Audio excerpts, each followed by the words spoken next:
ನಮಸ್ಕಾರ. ವನಜ ಮಲೆನಾಡು ಬಂದಾಯಿತು, ಹೊಸ ವಿಡಿಯೋ ತಂದಾಯಿತು. ಬನ್ನಿ ಇವತ್ತು ಕಾಗಿನೆರೆ ಚೌಡೇಶ್ವರಿ ಹಬ್ಬನ ಹೇಗೆ ಆಚರಿಸ್ತಾರೆ, ವರ್ಷಕ್ಕೊಂದ್ಸಲಿ ಎಷ್ಟು ಪವರ್ಫುಲ್ ದೇವರು ಅನ್ನೋದನ್ನು ಈ ವಿಡಿಯೋದಲ್ಲಿ ತೋರಿಸೋಣಂತೆ.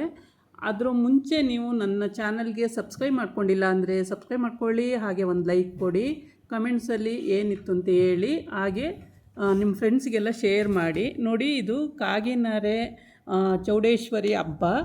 ಈ ಹಬ್ಬನ ಬಾಳೆಹಳ್ಳ ಅಂತ ಊರಿದೆ, ಆ ಊರಿಂದ ಸುಮಾರು ಬೆಟ್ಟದ ಮೇಲಿದೆಯಂತೆ ದೇವರು.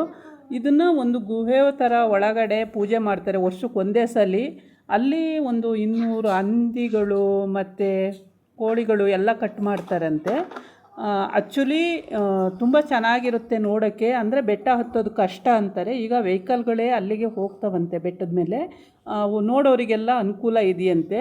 ಮತ್ತು ಕುಡಿಯೋದಕ್ಕೆ ನೀರಾಗಲಿ, ತಿನ್ನೋದಕ್ಕೆ ಫುಡ್ಡಾಗಲಿ, ಮತ್ತು ಅಂಗಡಿಗಳಾಗಲಿ ಎಲ್ಲವೂ ಅಲ್ಲಿರ್ತಾವಂತೆ. ಮೊದಲಾದರೆ ತುಂಬ ಅಂದರೆ ಇದು ಬಾಳೆಹಳ್ಳದಿಂದ ಸುಮಾರು ಒಂದು 6 ಕಿಲೋಮೀಟ್ರು ಹೋಗಬೇಕು, ನಡ್ಕೊಂಡು ಬೆಟ್ಟ ಹತ್ತಬೇಕು ಅಂತ ಹೇಳೋರು. ಈಗ ವೆಹಿಕಲ್ಗಳು ಅಲ್ಲಿಗೆ ಹೋಗೋದ್ರಿಂದ ಪೂಜೆ ಮಾಡೋರಿಗೆ ತೊಂದರೆ ಇಲ್ಲ. ಮತ್ತು ಅಲ್ಲಿ ನಾವೇನು ಅರ್ಸ್ಕೊಂಡಿರ್ತೀವೋ ಅದು ನೆರವೇರುತ್ತೆ ಅಂತ ತುಂಬ ದೂರದಿಂದ ಸ್ಟೇಟಿಂದ ಎಲ್ಲೆಲ್ಲಿಂದನೂ ಬರ್ತಾರೆ. ತುಂಬ ಪವರ್ಫುಲ್ ದೇವರು. ಈ ದೇವರಿಗೆ ನಾವು ಹರಕೆ ಕಟ್ಕೊಂಡ್ರೆ ನಾವು ಅಂದ್ಕೊಂಡಿದ್ದೆಲ್ಲ ಆಗುತ್ತೆ ಅನ್ನೋದು ವಾಡಿಕೆ ಇದೆ ಅಂದರೆ ಸತ್ಯನೂ ಕೂಡ ಹೌದು. ಇಲ್ಲಿ ಅವರು ವಿಧಿವಿಧಾನಗಳೆಲ್ಲ ಮುಗಿಸಿ ದೇವರ ಪೂಜೆ ಮಾಡೋ ಅಂಥವ್ರು. ಅದಾದಮೇಲೆ ನಾವೇನು ಹರಕೆ ಕಟ್ಕೊಂಡಿರ್ತೀವೋ ಆ ಹರಕೆನ ಅವ್ರು ಪೂರೈಸೋದು ಅವರಿಗೆ ಬಿಟ್ಟಿರೋ ಅಂಥದ್ದು. ನಾವೇನು ಪೂರೈಸಿ ನಮ್ಮದು ಪೂಜೆ ಎಲ್ಲ ಮುಗಿಸ್ಕೊಂಡು ನಾವು ಸಂಜೆ ಮನೆಗೆ ವಾಪಸ್ಸಾಗೋವಂಥದ್ದು. ಆ ಊರು ಅಕ್ಕಪಕ್ಕದವರೆಲ್ಲ ಕೂಡ ಅವರ ನೆಂಟರು ಎತ್ತರನ್ನೆಲ್ಲ ಕರೆದಿರ್ತಾರೆ. ಅವರು ಹಬ್ಬನ ಜೋರಾಗಿ ಮಾಡ್ತಾರೆ. ಅಲ್ಲಿ ಕೂಡ ಊಟದ ವ್ಯವಸ್ಥೆ ಎಲ್ಲ ಇದೆ, ಊಟ ಮಾಡಿಕೊಂಡು ಕೂಡ ಬರ್ಬೋದು.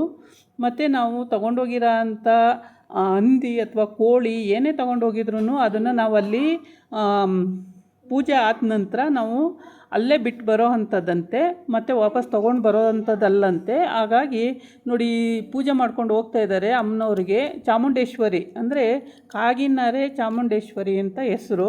ಚಾಮುಂಡಿ ಅಂದರೆ ಎಲ್ಲ ದೇವರುಗಳಿಗೂ ಸಂತಕ್ಕಂಥದ್ದು. ಇದಾಗಿತ್ತು ಇವತ್ತಿನ ವಿಡಿಯೋ. ನಾಳೆ ಇನ್ನೊಂದು ವಿಡಿಯೋ ಜೊತೆ ಬರ್ತೀನಿ.